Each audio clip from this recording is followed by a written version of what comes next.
अस्सलामुअलैकुम स्टूडेंट्स, कैसे हैं आप लोग। मैं उम्मीद करता हूं कि सब अच्छे होंगे और एसओपीज़ पर फॉलो कर रहे होंगे। हमने लास्ट लेक्चर में एक्सरसाइज नंबर 1A स्टार्ट कर दिया था, तो we are in exercise number 1A in the page number 6. In the exercise number 1A, we have completed fill in the blanks, and question number 2 is your homework, that is true and false. मुझे बहुत सारे students का काम मिला, good, आप लोगों ने काम किया टाइमली, इसी तरह से टाइमली काम करते रहें, गुड स्टूडेंट्स.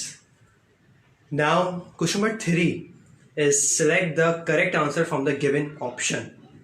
ठीक है, it is MCQs. इसमें से 4 ऑप्शन है, 4 ऑप्शन में से एक ऑप्शन सही है. ठीक है, फर्स्ट ए पार्ट इज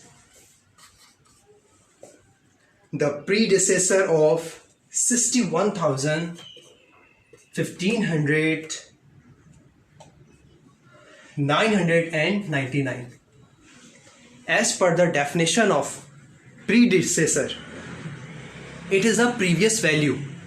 इसका मतलब ये होता है कि इससे पहले वाली वैल्यू, इसका मतलब है हम इस वैल्यू में से -1 कर देंगे. अगर हम इसमें से -1 करते हैं तो क्या वैल्यू आती है? 9 - 1 8 9 9 1 5 6 1. तो फर्स्ट 61,15,998. अब बी पार्ट पे आ जाते हैं. बी पार्ट में लिखा हुआ है 80 million 490,000 in figure is, it's mean the remaining value will be 0. यानी ये जो वैल्यू है यूनिट 10 100 वाली वैल्यू, ये क्या होगी? ये होगी 0. Now the C part is the successor of 5 4 9 6 2 1 1 1. So we can read this value as it is a local counting. 5 crore 49,62,111. Successor. As per the definition of successor is the next value. ये जो value given है इसके बाद वाली value को हम successor कहते हैं. ठीक है, सक्सेसर किस तरह से निकालेंगे? +1 कर देंगे. कोई भी वैल्यू आपके पास आए उसमें +1 कर देंगे, डेट इज कॉल्ड सक्सेसर. -1 करेंगे तो डेट इज कॉल्ड प्रीडिसेसर. बहुत सिंपल है. 1 + 1 2 और रिमेनिंग वैल्यू वैसी ही रहेगी. तो जो इसका आंसर होगा वो क्या होगा? 5 crore 49,62,112. डी पार्ट, एक वैल्यू गिवन है हमें. ठीक है, रिटर्न इन एक्सपेंडेड फॉर्म. बच्चों आप लोग ने काम भी किया है एक्सपेंडेड फॉर्म के हवाले से, मैंने आपको बताया भी है. ठीक है, तो हम किस तरह से लिखेंगे? जैसे एक वैल्यू है, वैल्यू क्या है हमारे पास? 8,463,110. इसको हमने लिखना है एक्सपेंडेड फॉर्म में. एक्सपेंडेड फॉर्म याद होगा आपको बच्चों कि हम 8 लिखते थे, then we count the digit 1 2 3 4 5 6 और फिर 6 0 लगा देते हैं इसके साथ.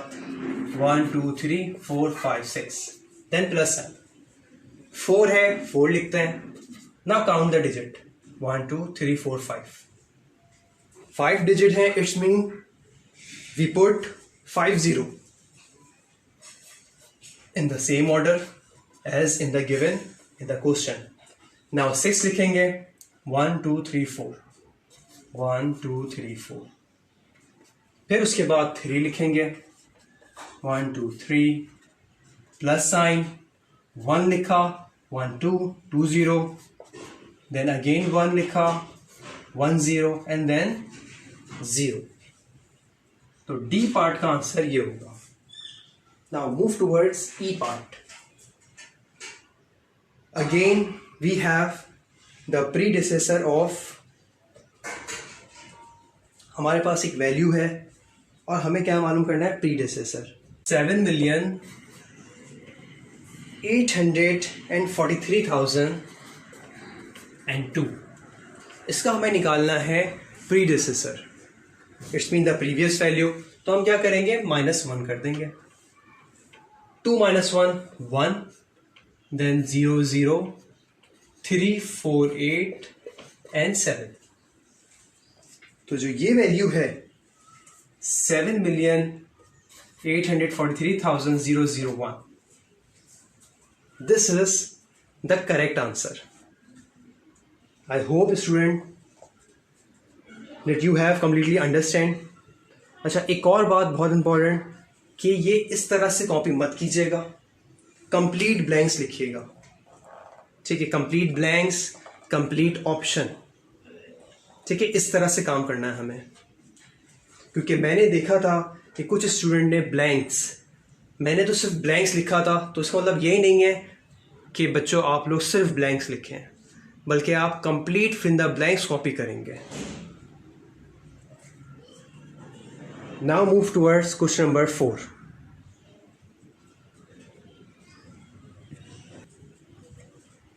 Question number 4 is, write the given number in word। हमारे पास एक नंबर गिवन है, suppose A part. Question number 4, A part. A part is 3 0 0 0 0 0 and 0। Write this number in word। in word अगर हम लिखेंगे, सबसे पहले क्या करते हैं, unit, 10 100 1000, 10,000 100,000 and this one is million. बहुत आसान है, क्योंकि 1000 वाले जितने भी स्लॉट हैं उन सब में 1000 10,000 100,000, इसमें भी 0 है हमारे पास, यूनिट 10 100 इसमें भी 0 है। सिर्फ एक जगह ही वैल्यू है और वो है million.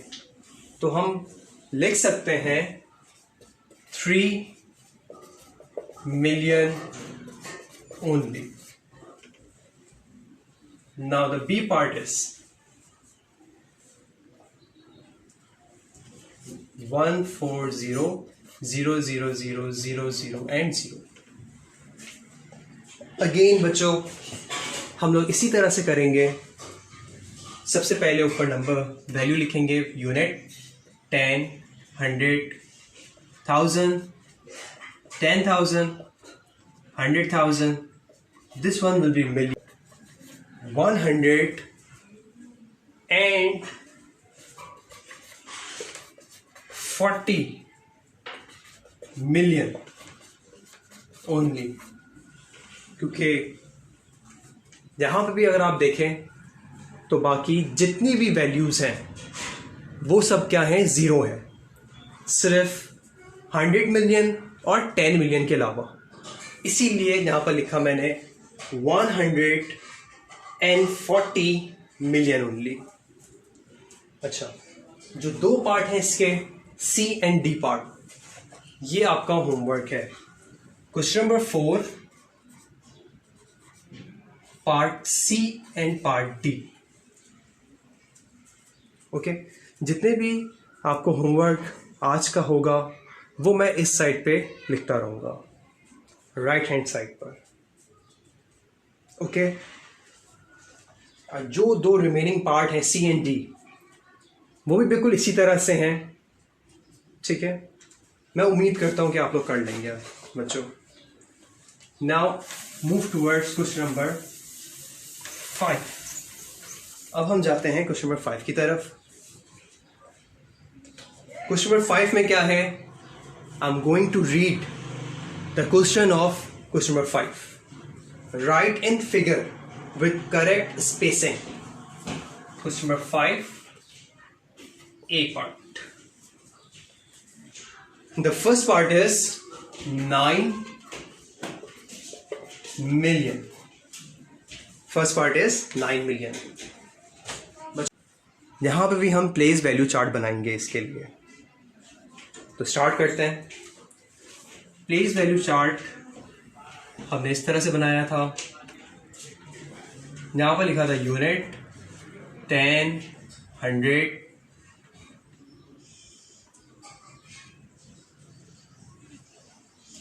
100, 1000, 10,000, 100,000 and this one is million. देखो हमें कहाँ तक लिखना है? मिलियन तक लिखना है. तो ये क्या है? 9 मिलियन. तो मिलियन की जगह पे हम सब 9 लिखेंगे और बाकी जितने भी कॉलम हैं उसमें हम क्या लिखेंगे? 0, 0, 0, 0 and 0 and 0. So this is a 9 million. और एक दफ़ा जिस तरह से लिखा हुआ है करेक्ट स्पेसिंग के साथ आप लिखिए. तो करेक्ट स्पेसिंग क्या है? 1 2 3 1 2 3 1 2 3 1 2 3. आपको पता है कि इंटरनेशनल काउंटिंग में 3 डिजिट के बाद हम कॉमा लगाते हैं. 3 डिजिट के बाद कॉमा, 3 डिजिट के बाद कॉमा. तो ये हुआ हमारा आंसर 9 मिलियन का. अब बिल्कुल इसी तरह से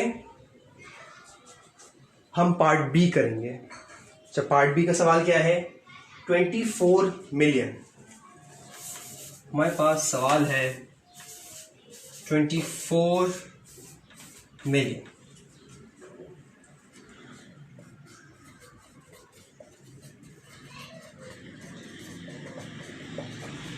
ठीक, 24 मिलियन के लिए हमें एक और कॉलम चाहिए. तो हमने इसको मिटाया. यहां पर हमने मिलियन लिखा, यहां पर लिखा 10 मिलियन. सवाल क्या है? 24 मिलियन. बी पार्टी है हमारा 24 मिलियन.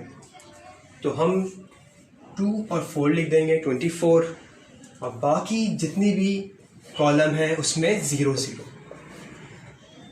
अगेन एक दफ़ा नीचे लिखेंगे 1 2 3 1 2 3 and this is the correct spacing of 24 million.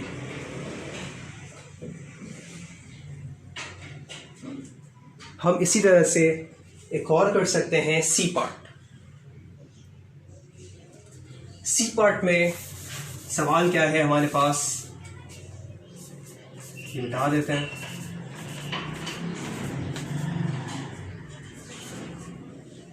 In C part, we have a question 705 million. 700, C part 705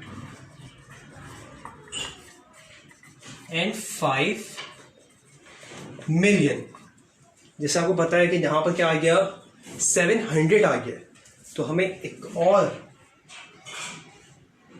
और कॉलम की ज़रूरत होगी जहाँ पे हम लिखेंगे HM 100 million. 700 and 5 million. 5 million.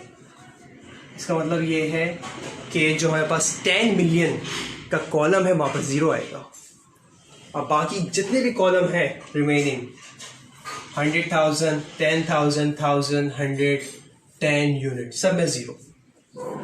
And now move towards the correct spacing of 705 million.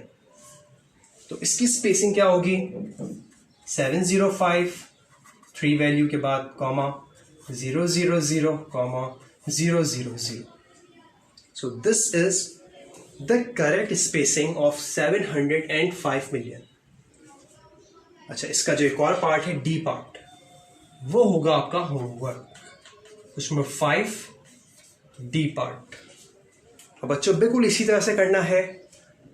First you have to make a place value chart and then you show that value in correct spacing because it is mentioned in your question.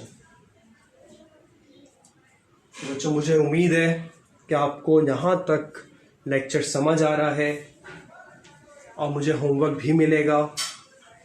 Make sure that every student submit the homework, every student. And now move towards question number 6. ठीक है, देखते हैं आप question number 6 में क्या है. Right the giving number in word. Okay, तो हमें प्लेस वैल्यू चार्ट की जरूरत नहीं होगी. Question number 6 A. 1 2 8 9 0 5 6. Right the giving number in word. In word लिखना है. सबसे पहले हम लोग क्या करते हैं, unit, 10, 100, 1000, 10,000, 100,000 and this one is million. तो लिखने का तरीका क्या होगा हमारा, 1 मिलियन,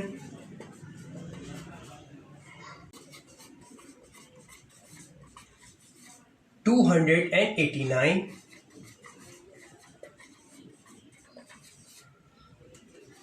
89 क्या है ये, 1000. 100 के स्लॉट पे तो 0 है, कुछ नहीं लिखेंगे. और फिर 9,000, 1,289,056 and 56 only. ठीक है, बात समझ आई. चलें एक और करके देख लेते हैं. B part. बी पार्ट की वैल्यू है कुछ इस तरह से 27,389,100. कुछ इस तरह से वैल्यू है. बिल्कुल जिस तरह से लास्ट में हमने किया था ऐसे ही करेंगे.